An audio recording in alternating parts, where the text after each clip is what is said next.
যেন ইচ্ছা পূরণের পুকুর।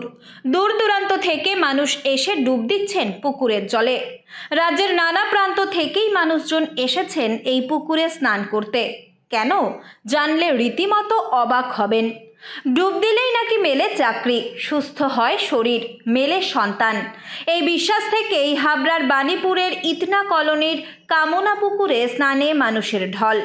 প্রায় কয়েক হাজার মানুষ ডুব দিচ্ছেন এই কামনা পুকুরে। হ্যাঁ, প্রতি বছরই আসি। স্নান করলে ভালো, যা মানে মানত করা হয় সেটা পূর্ণ হয়, ভালো হয়, লোকের সবারই ভালো হয়। মানত করেছি, পূর্ণ হয়েছে, তারপরে আবার এখানে এসেছি। মনের আশা পূর্ণ করে ভগবান। এখন অন্যরকম করলাম, এখন যে ভক্ত সেবার জন্য আসলাম, যে ভক্ত সেবার জন্য করতে পারি, সেই জন্যই আসলাম। দূর দূরান্ত থেকেও বহু মানুষ এসেছেন পুকুরের জলে স্নান করে নিজের মনোবাসনা পূরণ করতে। স্নান করতে আসা মানুষজন জানান, এই পুকুরে ডুব দিয়েই মনোবাসনা পূর্ণ হয়। অসুস্থ শরীরও হয়েছে সুস্থ, বেকারত্ব কাটিয়ে মিলেছে চাকরি।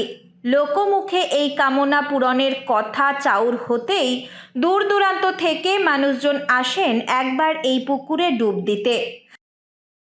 যে আমার মেয়ে যেন ভালোভাবে থাকে, আমরা ভালোভাবে থাকি, এটাই জিজ্ঞাসা করলাম। আমি আমার ছোট মেয়ের নামে মানত করেছিলাম, সেই মানত আমার পূর্ণ হয়েছে। আমি, আমার মা, আমার দিদির মেয়ে, সবাই এখানে যে যা কামনা করে সেই কামনা পূর্ণ হয়।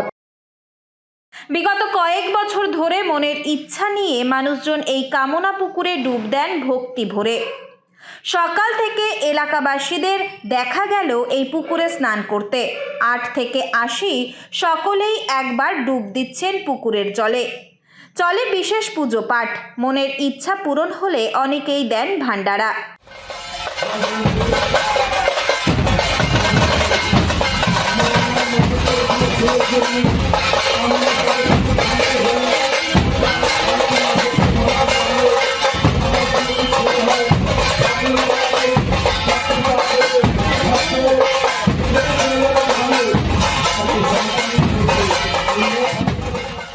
তাই ভোগ প্রসাদেরও আয়োজন রাখা হয় পুকুরের স্নান করা মানুষজনকে খাওয়াতে।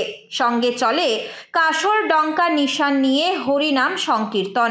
তাই ইচ্ছা পূরণের পুকুরে মনের ইচ্ছা জানিয়ে স্নান করতে যেন গোটা এলাকায় ধরা পড়ছে উৎসবের মেজাজ। উত্তর 24 পরগনা থেকে রুদ্র নারায়ণ রায়ের রিপোর্ট, লোকাল 18 বাংলা।